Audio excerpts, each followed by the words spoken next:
Welcome to qiphyedu. Today we'll be looking at Economics Paper 13, October-November 2022. Alright, let's start. Okay, first question. Which action would not raise the quality of the particular factor of production? So we have 4 factors of production, which would be land, labor, capital, and enterprise. Let's take a look one by one. A, it says capital, operating a machine continuously at full capacity. If you operate a machine at full capacity, this means that you're producing more quantity of that particular good, but it does not necessarily mean that the quality of that particular item would increase because of the operation of that particular machine at full capacity. You're just churning out more quantities of that particular product. So this one would be wrong, but let's take a look at the other 3. So B, it says enterprise, providing risk management advice. This would then help to decrease the risk to help with risk management, which does help to increase the quality of the particular factor of production, because if you provide risk management advice, then the employees would then handle that particular product with more care, and then the product that's produced would be basically there won't be any dangers associated with the product. So yes, this would increase the quality of that particular factor of production, but let's take a look at the other 2. Land, increasing use of fertilizers. Yes, it does increase quality of that particular factor of production, because you have fertilizers, then your plants would then grow with a better quality. They probably would have a better, they would probably not build that easily. And then D, it says labor, making apprenticeships and training compulsory, which does increase quality of factor of production, because then your employees are more skilled, so they can produce things there's of better quality because of the better skill sets. So D is also going to raise the quality. So the only thing here that does not raise the quality is by operating a machine at full capacity. So answer says A. Question 2. During a period of deflation, an economy's aggregate monetary demand falls, and which function of money explains this fall? Now, function of money is not in the new syllabus, it's in the previous syllabus, but I'm just gonna do it anyways. A, it says a measure of value, which is not correct. B, it says it's a medium of exchange, not really related. C, it says a standard for deferred payment. Money is a standard for deferred payment, but it does not exactly cause the monetary demand to fall because of deflation. And D, it says store value, so that's correct, because money does store value, and that's why when there's deflation, the monetary demand falls. And then let's take a look at question 3. What will usually result if production is divided into separate processes that are assigned to different people? So assuming that, let's say there's one production, and then I have multiple processes, and then let's say person A goes here, person B goes here, and person C goes here, then person D goes here, each doing all different tasks. So if let's say all people are doing different tasks, and then one person has to do the same thing over and over again, like for example day 1, day 2, day 3, same thing here, then that means that there's more repetitive tasks. So yes, that will be valid. So A and C will be wrong. And then there will be higher output, because if you do the same thing over and over again, the chances of you actually getting used to that particular production, and then the quantity that will be produced by you would increase. So yes, there will be higher output. So anything that says lower output per worker and there's a yes on it would be wrong as well. So this will be this. And then because if you assign that particular job to that particular person, that means that you are basically not requiring many workers for that particular field. Only 1 or 2 would be in that particular production process, which does save money, so lower cost, yes. So we tick that. So anything that no will be wrong, so the answer is B. Question 4, the diagram shows a production possibility curve, and which combination is correct? Now this curve, this PPC curve you see here, this indicates that this has increasing opportunity cost. If it's constant opportunity cost, it's one straight line, like this. Now because this is a curved line, it means that both will increase. So let's say if you were to produce more of good Y, the opportunity cost of producing more good Y would increase. If you produce more good X, it's the same as well. So both must increase. So anything here that says decrease will be wrong. So that means A, B, C is all wrong. So answer is D.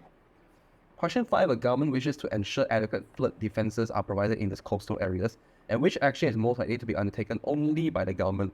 So flood defenses is basically a public good, And then the government would have to spend on these adequate flood defenses. But then the government is not the one that's undertaking production. They pay to a certain supplier to produce that particular, flood defense equipment and all those kind of things. So the action that's most likely going to be undertaken by the government would be to finance the defenses. So I would say C. Everything else here would be by the manufacturer themselves. Question 6. Consumer surplus exists in the market for rice, and what does this mean? So consumer surplus is basically the difference between what the consumer is willing to pay and the price that he or she actually pays for it. So let's say this is the price equilibrium, or the equilibrium price, or PE. Then this is the maximum price that the consumer is willing to spend. It doesn't look that nice, but yeah, just to show you. So this is the maximum price that the consumer is willing to spend. So this entire area would be the consumer surplus.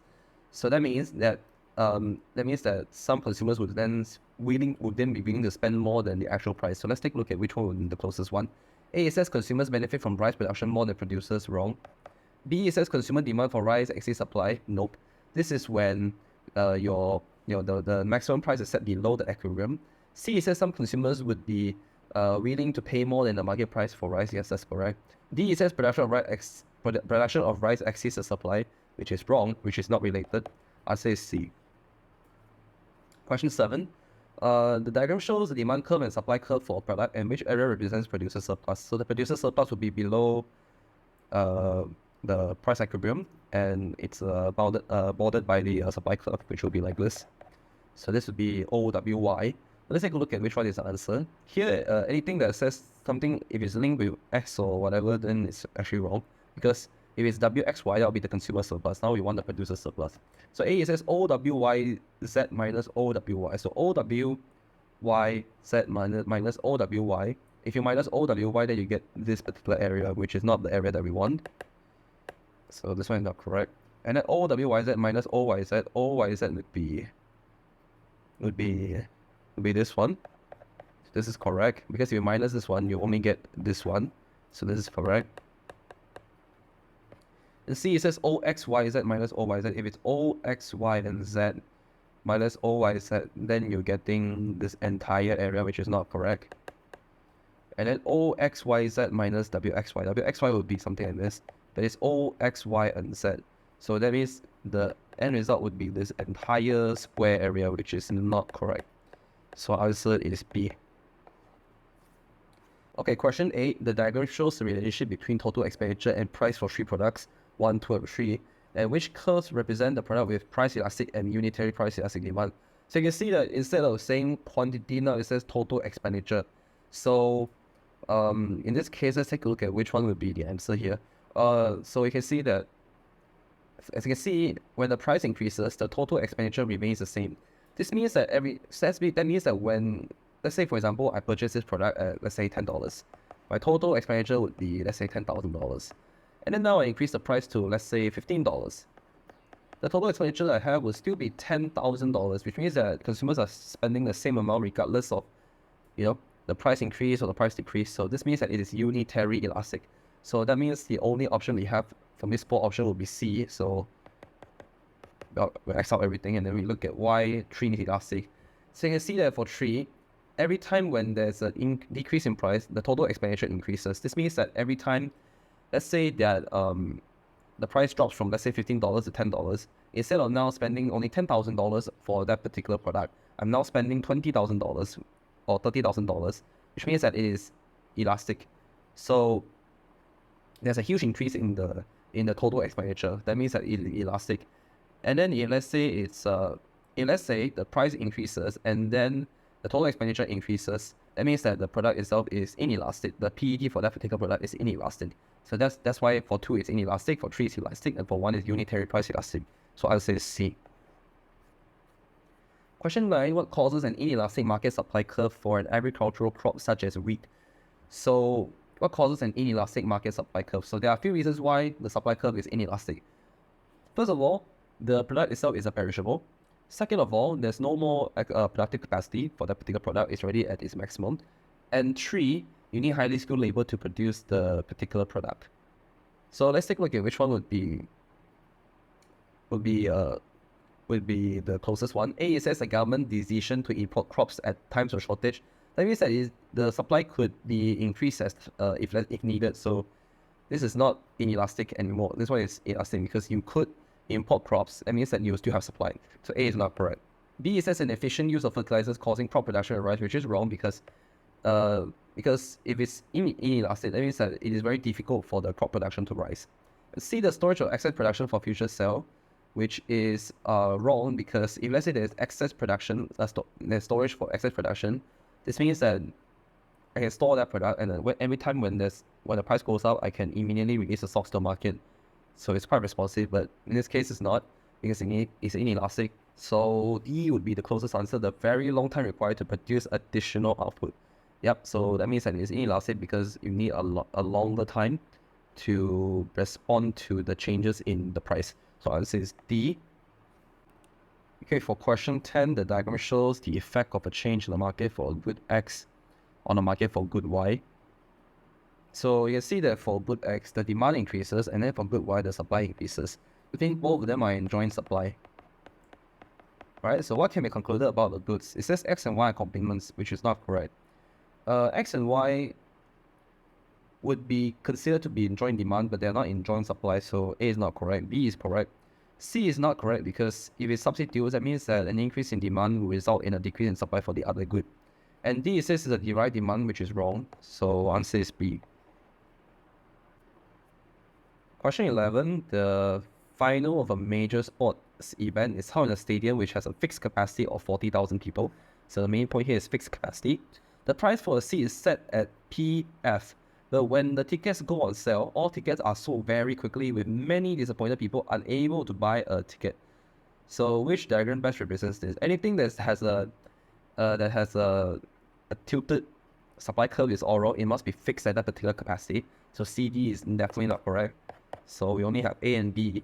So it says the tickets are sold very quickly. Many disappointed people are unable to buy tickets. So that means that there's rationing, and then the price of the ticket must be set below the equilibrium because there's a shortage. So here you can see that for A, there is a surplus. So A is not correct. So the only answer here is B. Question 12, which product has the lowest price elasticity of demand? So we can then calculate by looking at A, B, C, D. So that will be how we calculate PD will be percentage change of quantity demanded over percentage change in price. So here it says quantity demanded falls by 10%, so that is negative 10. Price rises by 0%, which means it's 0. Yep. And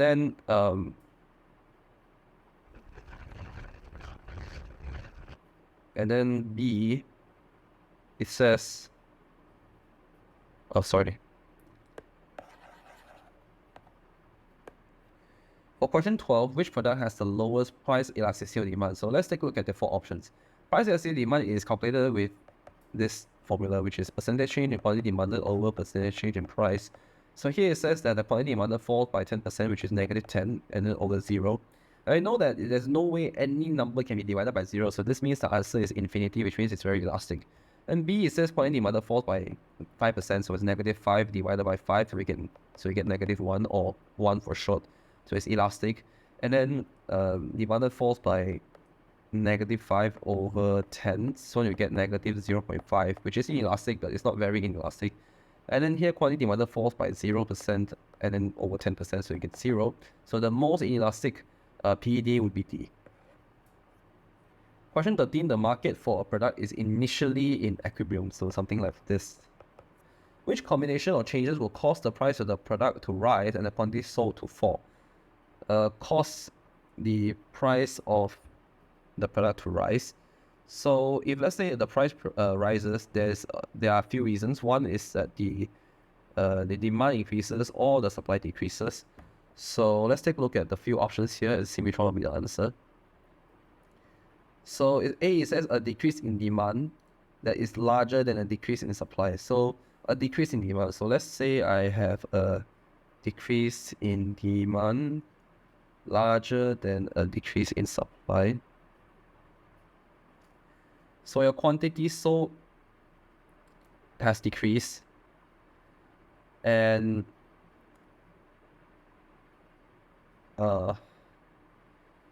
But then this one will be uncertain because it says a decrease in demand that is larger than uh, a decrease in supply. Yes, the price would actually fall because if let's say the supply curve shift to the left, the price will fall.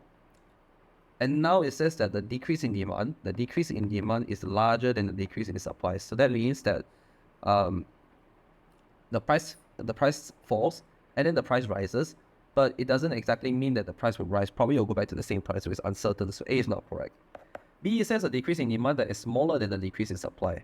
So assuming that this is supply curve, this is the shift and then shifts like that. So you can see that if this is the case, that means that yes, there's an increase in the price, and yes, there's a decrease in the quantity in bundle. So B is correct. Let's take a look at the other two options here.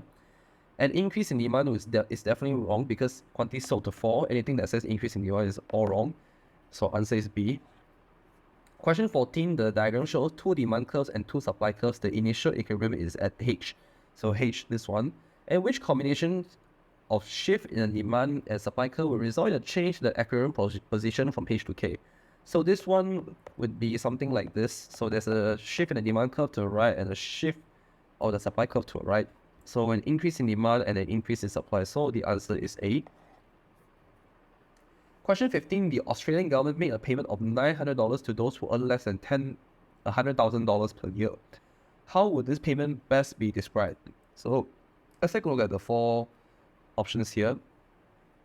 So this one, it would be, let's take a look at A. It says neutral, which is not correct. Now, those who earn less than $100,000, they can have $900. So this one would be progressive. Yep, because it's basically the government is providing an incentive to those who are not earning more than $100,000. That's why it's correct. C, it says proportional, which is not correct. If it's proportional, it's based on the percentage, but it's not based on percentage. It's just give a fixed amount of $900, and it's not regressive because you are getting money. You're not paying any more money. So D is not correct. So answer is B.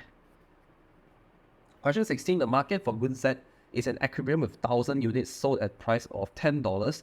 The government pays a subsidy of $2 per unit to producers of goods Z.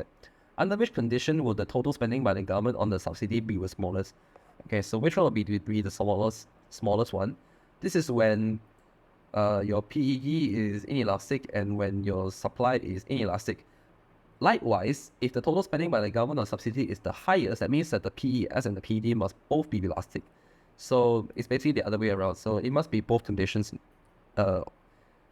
same in this case. So if you want the subsidy to be the smallest, the price elasticity of supply and the price elasticity demand must both be inelastic. So the answer is A.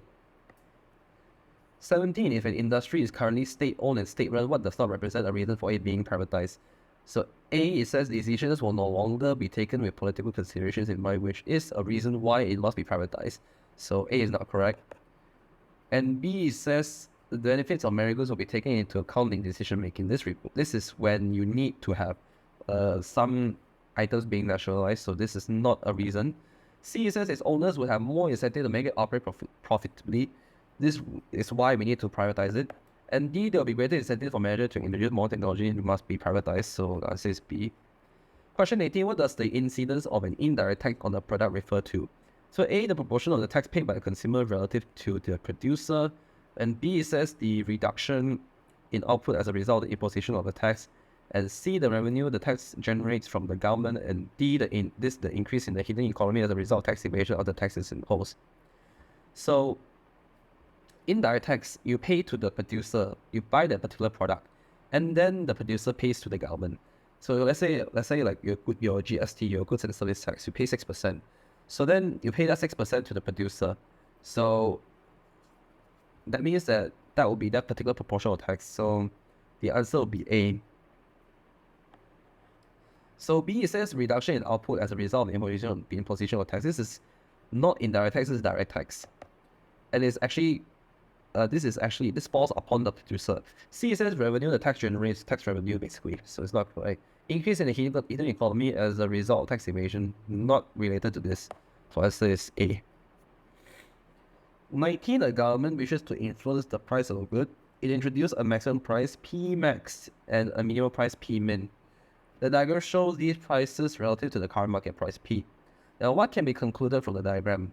So A, it says both the maximum and minimum price will be effective, which is wrong, because in order for the minimum price to be effective, it has to be above the equilibrium. So here the minimum price is below the equilibrium, so it is not correct. The maximum price, however, is effective because it is below the equilibrium. It's below the market price. And B, it says only the maximum price will be effective. Yes, that's correct. C, it says only the minimum price will be effective. Wrong. And then D, it says the market price will continue to operate, which is wrong, because now we already imposed the maximum price below the equilibrium. The price will stay at P max. So answer is B. Question 20, a government removes the tariff on a product as shown, and what will be the change in its domestic production? So if you remove a tariff, you can see that the price drops from P1 to P2 for the world supply, and then the quantity is then increased. Instead of now being WY, it's now VZ. So what will be the change in domestic production? The production will then decrease. So this will decrease from originally the domestic production would be at maximum would be at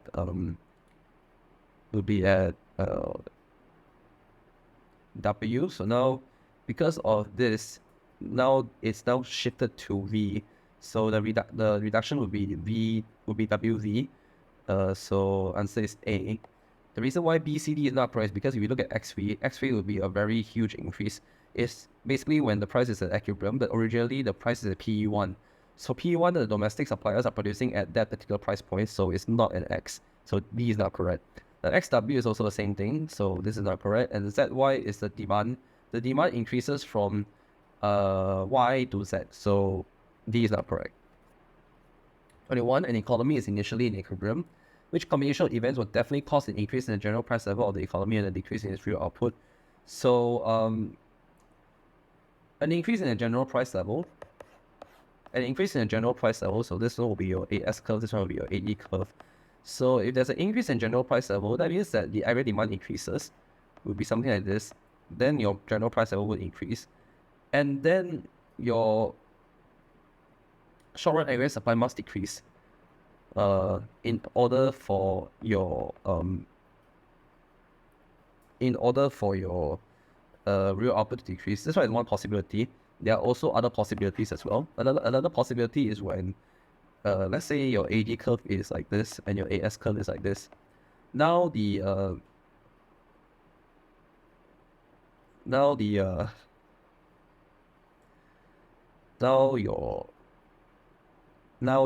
AD curve is the same, and then your AS curve moves to the left like this. This will increase the price level as well. But at the same time, your real output definitely decreases because, yes, the aggregate demand increases, and then that would result in increase in price level. However, it's uncertain where the real output would be. So the most definite one would be that the AD remains the same and the AS moves to the left. It could be AD move to left.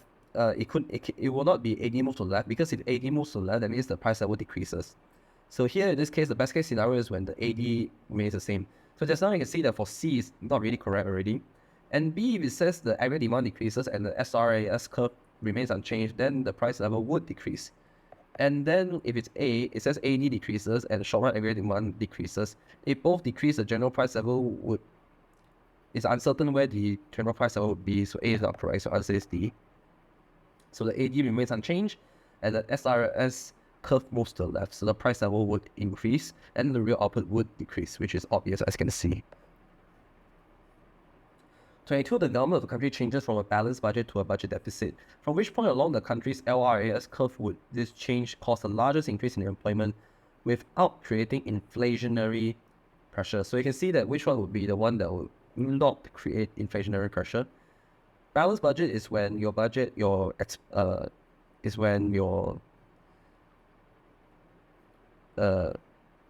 basically when your expenditure equals to revenue. Now is expenditure more than revenue, and which LRS curve would cause an increase in the employment without creating inflationary pressure.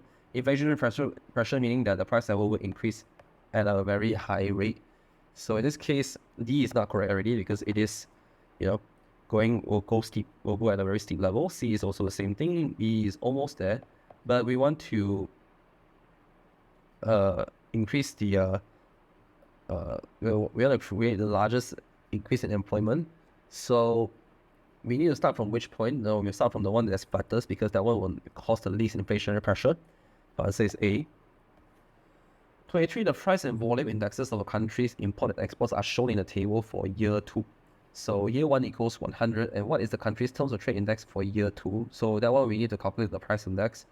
If you look at volume index, this one will be a balance of payment, a balance of trade. So that's why we're not looking at that. We're looking at the terms of trade for year 2. So terms of trade for year 2 would be your price of index of exports divided by imports. So that will be 121/110. So 121/110 we'll get 1.1, and then we multiply by 100, so we get 110. So the answer is C. Question 24. What is a certain outcome on an aggregate demand and aggregate supply diagram of an increase in factor productivity? So an increase in factor productivity means that your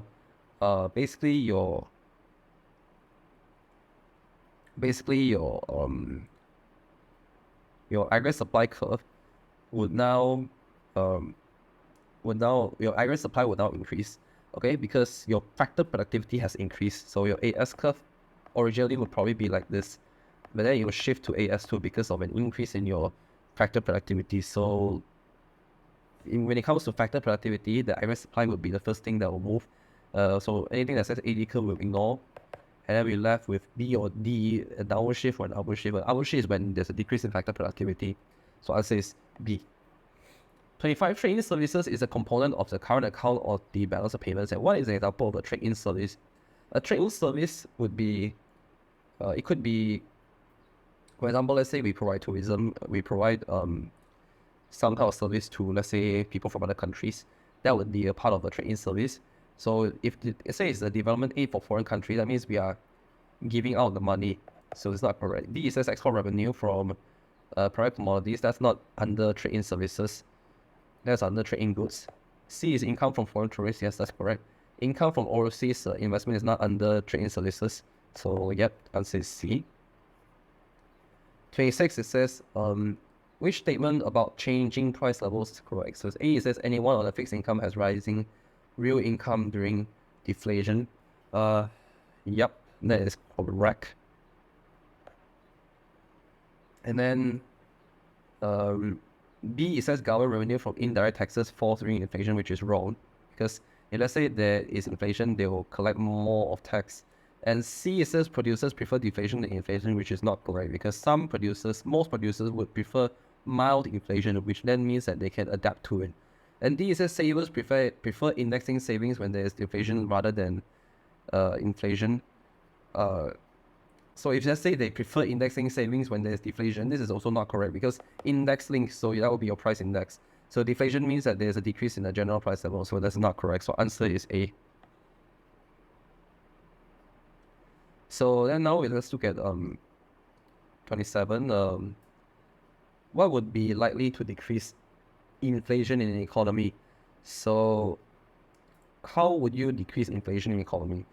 If you want to decrease inflation, there are a few options. First one is when you shift the AS curve to the right, or you could also shift AD curve to the left, which would decrease the price level. So A says a decrease in consumer saving, which is wrong, because if there's a decrease in consumer saving, it means that more people would spend the money, so that AD curve would then shift to the right, so it's not correct. And then B says a decrease in unemployment, which is not correct, because when there's a decrease in unemployment, your AD curve will also shift to the right. C says an increase in labor productivity, which would shift the AS curve to the right. Yes, that's correct. And D says an increase in taxes on imports.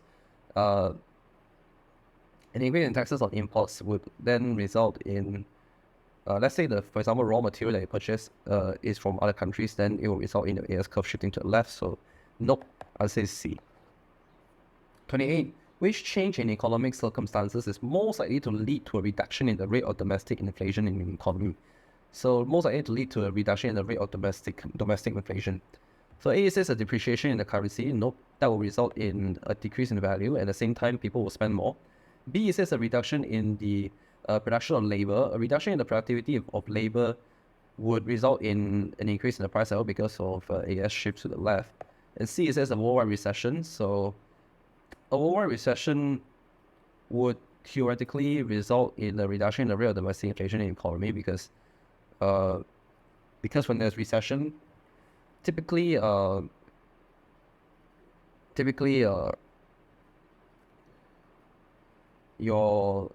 AD curve will now shift to the left. So yes, that's why there's a reduction in the rate of domestic inflation. And D says the increase in the direct taxes to finance increased welfare payments. This one would then, if let's say there's an increase in direct taxes, your AS curve will shift to the left. So nope, answer is C. Because like I said, if there's a worldwide recession, the demand for your particular good would decrease, and then your AD curve will shift to the left. So it will lead to a reduction in the rate of domestic inflation. Okay, question 29. A country is currently experiencing deflation. It has a large national debt that is greater than its annual real income, and which combination of policy is most likely to increase the general price level without adding to the national debt? So now we want to reduce the national debt. So if we want to reduce the national debt, we need to reduce any more expenditure. So we need to decrease the budget deficit. So C and D is wrong. And then now we need to increase our money supply so that there's a higher expenditure. We need to increase like the aggregate demand curve. We need to shift it to the right. So that will be B. So that will be the correct answer. Not only do we increase the general price level, we also reduce the national debt because now government expenditure has decreased. 30. Which government action will conflict with the named economic target? So A says the target will be lower price inflation. So lower price inflation and the action will be a lower exchange rate. So this is definitely wrong because if there's a lower exchange rate, you are actually just shifting the AD curve to the right, resulting in more inflation. B says more consumer spending, lower interest rates, correct. C says more equal incomes, meaning that we need a lower indirect tax rate. Yeah, that's correct, because indirect tax is basically regressive, and the poor people will have to pay substantially more on the tax alone. D says reduce import levels by, if let's say you want to reduce your import levels, then you need to impose a smaller quota so that the quantity of items that are shipped into a country is much smaller. So yes, answer is A. So yeah, I should put a tick here, A. Okay, so this is the end of this paper. Next paper will still be about an economics past year paper, multiple choice question based, because the economics paper 1 test is coming up really soon. So I'm gonna do more of these types of papers for subsequent videos. And I hope you find this video helpful. I hope to see you again in the next video. Till then, this is qiphyedu.